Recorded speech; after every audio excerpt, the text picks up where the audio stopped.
Hello बच्चों, कैसे हैं आप लोग। आज की क्लास में हम डिस्कस करने वाले हैं कि बिंदु, रेखा, किरण, रेखाखंड और समतल क्या होता है, इसके बारे में आज डिस्कस करते हैं। चलिए इसकी पहचान कैसे करते हैं।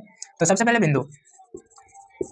बिंदु इसका सिंबल कुछ इस प्रकार से होता है। बिंदु क्या होता है, इसमें ना लंबाई होती है, ना चौड़ाई होती है, ना ऊंचाई होती है। मतलब इसमें कोई भी भाग नहीं होता, कोई भाग नहीं होता। न लंबाई होती है, न चौड़ाई होती है और न ही ऊंचाई होती है। इसमें कोई भी भाग नहीं होता। चलिए अब चलते हैं रेखा पर। रेखा क्या होती है। रेखा रेखा बहुत सारे जब बिंदु मिल जाते हैं, बहुत सारे बिंदु को जब हम एक ही जगह पर मिला दें, या फिर बोले तो बिंदुओं का समुच्च, बिंदुओं का समुच्च, बिंदुओं के समुच्च को ही हम कहते हैं रेखा। और इसके दोनों तरफ तीर का निशान होता है, मतलब दोनों तरफ अनिश्चित रूप से रेखा को बढ़ाया जा सकता है। तो बिंदु क्या होती है, जिसमें ना लंबाई, ना चौड़ाई, ना मोटाई, कोई भी भाग नहीं हो तो उसको बिंदु कहते हैं।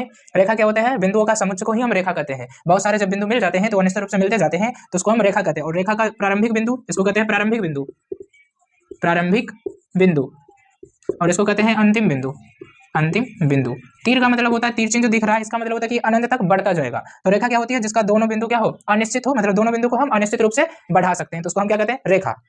चलिए आगे अब बात करते हैं किरण।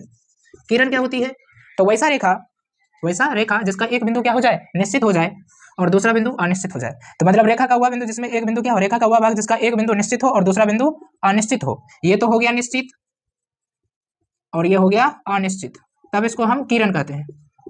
जिसका एक बिंदु निश्चित और दूसरा बिंदु अनिश्चित हो उसको किरण कहते हैं। चलिए अब हम चलते हैं रेखाखंड। रेखाखंड रेखाखंड क्या होता है, इसमें दोनों बिंदु क्या होंगे, निश्चित होंगे। दोनों बिंदु ये भी निश्चित और ये भी निश्चित। इसको नाम हम ए भी लिख सकते हैं। इसका सिंबल कुछ ए बी के पावर, ए बी का ऊपर बार इस तरह से हम बना देंगे तो ये हो जाएगा ए बी रेखाखंड। और किरण के लिए हम इस तरह से बना देंगे, ए बी नाम दे दे ए और इसका नाम दे दे बी, तो हो गया ए बी किरण। और रेखा में इसका नाम दे दिए ए, इसका नाम दे दिए बी, तो ये हो गया हमारे पास ए बी रेखा। इस तरह से हम दर्शा सकते हैं। अब आइए थोड़ा सा समतल और तल। समतल तल एक ही होता है।